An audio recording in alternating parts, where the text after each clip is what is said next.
Ang tagalupa na viral ang mukha. Bip bip bip bip bip. Bumibip bip bip bip bip bip bip bip bip bip bip na ba? Ang lahat. Martian. Bip bip bip bip. Enrico Pañero. Bip bip bip bip bip. Bip bip bip Bip bip bip bip bip.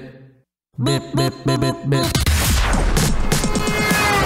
bip bip bip bip bip. Umaga mga yes friend. Ito na ang 101.1 Yes FM Balita. Ay, ito sa mga yes pre natin ng mga drivers, ano? Traffic enforcers ng Metro Manila LGUs. Nalalapit na raw o nabibilang na ang araw para manikit ng mga violators. Yes, ayon kasi sa Korte Suprema, mga yes friend, nakita nila na ang may karapatan daw na manikit na mga yes pre natin na mga drivers kung may violation ay ang MMDA lang. MMDA lang?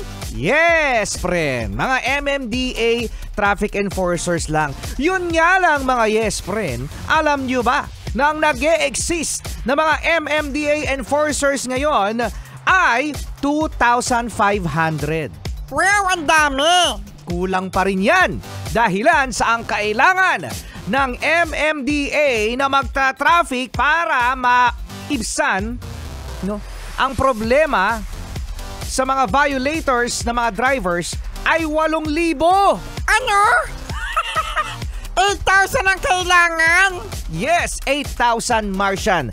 So ibig sabihin, kulang na kulang ang MMDA enforcers kung ipapatupad na itong bawal na pagtitikit ng mga traffic enforcers sa mga local government officials. Kaya naman sa mga yes pre natin dyan, kung kayo nangangailangan ng trabaho, aba, kailangan ng MMDA ng enforcers. Shoutout pala dyan sa mga yes friend natin, Rico Pañero, na pinara ngayon ng enforcer. Hala! Bakit pinara ng enforcer? O diba? Natakot si Kuya Driver. Siyempre naman, nakakatakot nga naman kapag pinara ka ng enforcer. Bakit pinara? Sasakay yung enforcer.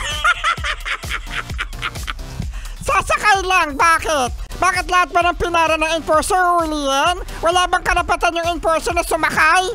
Aba, may pupuntahan din yan, no? Oo nga naman, may pupuntahan naman kasi kuya. Huwag kayo kabahan. Ikaw, Martian, kung ikaw ay mag-a-apply bilang MMDA traffic enforcer, pwede ka ba mag-apply? Aba, syempre pwede. Ano ang gagawin mo? Walang red, lahat green. Lahat daw green. Diba? Para tuloy-tuloy ang ginhawa. Walang stop, go! Kasama nyo pa rin, Enrico Pañero, Martian, the cute.